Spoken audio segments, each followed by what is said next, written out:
Final stage पर है operation lotus. Shiv Sena TMC के टारगेट पर सपा और डीएमके। परिसीमन बिल पर बीजेपी का बदला होगा क्या पूरा? भारतीय राजनीति के गलियारों से इस समय ऐसा सियासी भवंडर उठा है जिसकी तपिश दिल्ली से लेकर लखनऊ और मुंबई तक महसूस की जा रही है। चर्चा है कि मोदी शाह की जोड़ी देश के राजनीतिक इतिहास की सबसे बड़ा और आखिरी दांव अब खेलने की तैयारी में है। दरअसल मॉनसून सत्र से पहले एक ऐसी बिसात बिछाई जा रही है जो संसद का पूरा चेहरा ही बदल कर रख देगी। इस महारणनीति के केंद्र में 3 ऐतिहासिक बिल हैं। One nation one election bill, परिसीमन बिल और नारी शक्ति वंदन अधिनियम।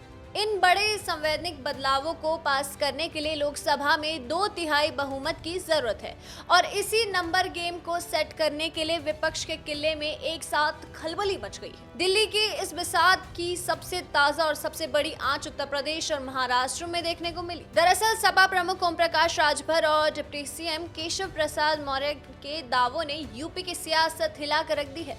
मौर्य ने कानपुर में साफ कहा कि यूपी में सपा की स्थिति बंगाल की टीएमसी से भी बुरी होने वाली है और उनका दावा है कि उनकी पार्टी से 25 से 26 सांसद टूटने को तैयार बैठे हैं। इस पर अखिलेश यादव ने भी पलटवार करते हुए कहा कि जो डर जाएगा वो छोड़कर चला जाएगा। वहीं उधर मुंबई में भी शिवसेना ने जो है ऑपरेशन टाइगर चला रखा है, जिसमें दूसरी बड़ी पार्टी टूटने की अटकलें भी चल रही है। चर्चा है कि 9 में से 6 लोकसभा सांसद अलग गुट बनाने के लिए तैयार हैं और स्पीकर को पत्र भी सौंप दिया गया है। वहीं इस खबर से भड़के संजय राउत ने बागियों को खरी खोटी सुनाते हुए आरोप लगाया है कि सांसदों को खरीदने के लिए 15-15 करोड़ रुपए का ऑफर भी दिया जा रहा है।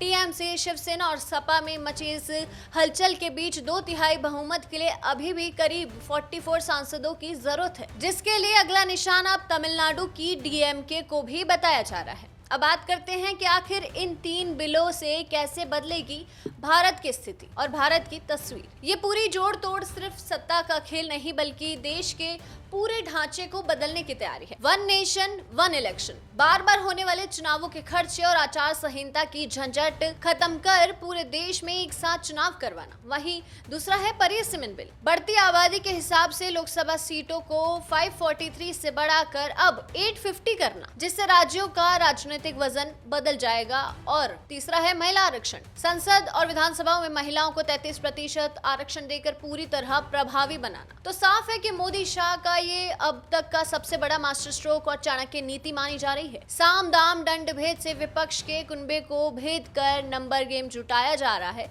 ताकि आने वाले मॉनसून सत्र में भारतीय राजनीति का एक नया इतिहास लिखा जा सके। लेकिन क्या मोदी शाह मॉनसून सत्र से पहले 2/3 बहुमत का जादुई आंकड़ा जुटाने में कामयाब हो पाएंगे या विपक्ष इस सेंधमारी को रोकने में सफल रहेगी? और क्या अगर लोकसभा की सीटें बढ़कर 850 हो जाती है और वन नेशन वन इलेक्शन लागू होता है तो क्या इस देश का विकास तेजी से होगा या क्षेत्रीय पार्टियों का जो है वजूद एकदम ही खत्म हो जाएगा? और क्या यूपी में सपा और महाराष्ट्र में उद्धव गुट के सांसदों के टूटने के दावों में कितनी सच्चाई? क्या वाकई विपक्ष के सांसद जो है पाला बदलने को तैयार बैठे हैं या फिर ये सिर्फ एक मनोवैज्ञानिक दबाव बनाने की रणनीति है? आपके विचार हमें इस मुद्दे पर जरूर बताएं और ऐसी ही तमाम खबरें और अपडेट्स के लिए देखते रहिए भारत अवतार। धन्यवाद।